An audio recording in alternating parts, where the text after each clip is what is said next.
Hey everyone, welcome to this explainer. Today, we're diving into what I think is one of the most brilliant, multidimensional metaphors you'll ever find in ancient texts. We're unpacking the shepherd Christology of the New Testament.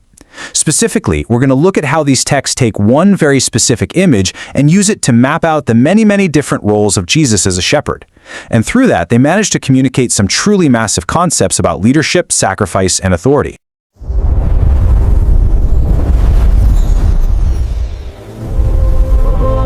But okay, before we actually get into the texts themselves, just pause and think about this for a second.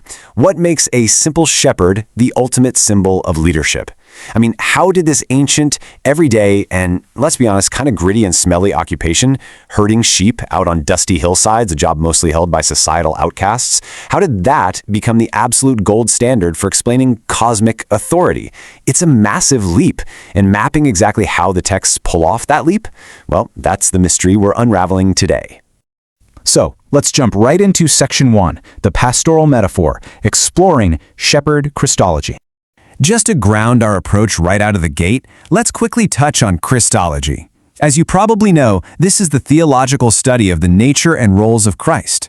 We aren't just reading ancient poetry here today. We're focusing specifically on how the New Testament uses this shepherd metaphor as a hard structural tool to define exactly who Jesus is by examining his distinct, highly specific roles. Moving into Section 2, Seeking and Sacrificing. The Intimate Shepherd. Right, so over in Luke 15, we get introduced to this role of the seeker of the lost sheep. And what's really fascinating here is the intense focus on individual rescue. This isn't about some ancient king managing a massive, faceless crowd from a palace, right? The imagery sets up a leader who actively notices when just one single individual is missing. It illustrates this incredibly intimate micro level of active pursuit. It's intensely personal. But as you'll see, this kind of intimate care, it comes at a really high cost. John 10 introduces the Good Shepherd, and wow, the job description dramatically escalates here. It shifts from just seeking out the lost to ultimate personal sacrifice. The shepherd actually lays down his life. So we're transforming the role from a dedicated, hardworking guide into an entirely selfless protector, a real game changer. Which brings us to Section 3, Leading the Flock, Expanding the Authority.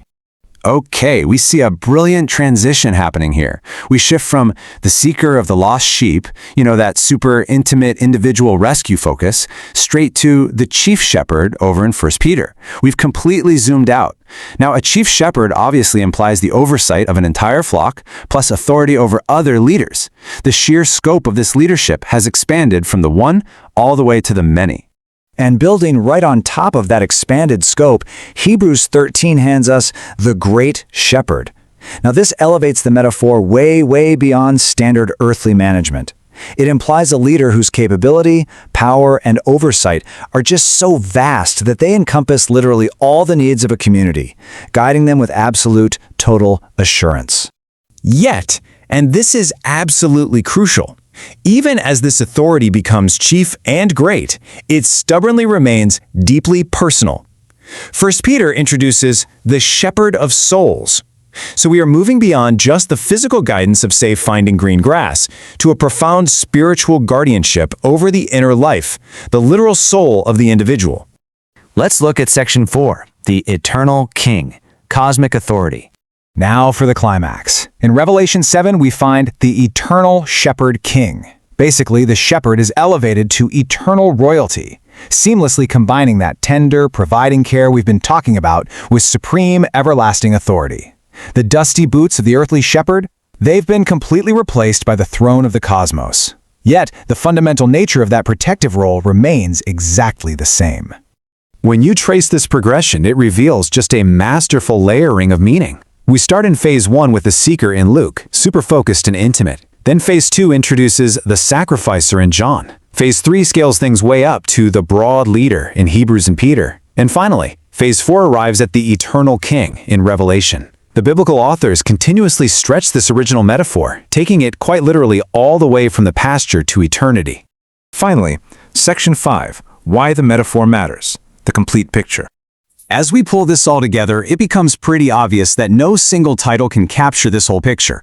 You absolutely need the relentless pursuit of the seeker, the ultimate sacrifice of the Good Shepherd, the heavy structural authority of the chief and great shepherds, the inward, intimate care for souls, and ultimately the cosmic rule of the eternal king.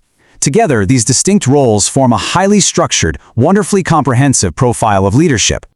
So, where does this leave us today? How do these ancient metaphors of care and authority continue to shape our modern understandings of true leadership? Because whether you're analyzing theology, studying history, or even looking at modern organizational structures, these texts challenge us. They really ask us to consider if the highest, truest ideal of leadership isn't just about wielding power, but about combining ultimate authority with the most tender, sacrificial care. It's a lot to chew on, for sure. Thanks so much for joining me for this explainer. Keep exploring and keep learning.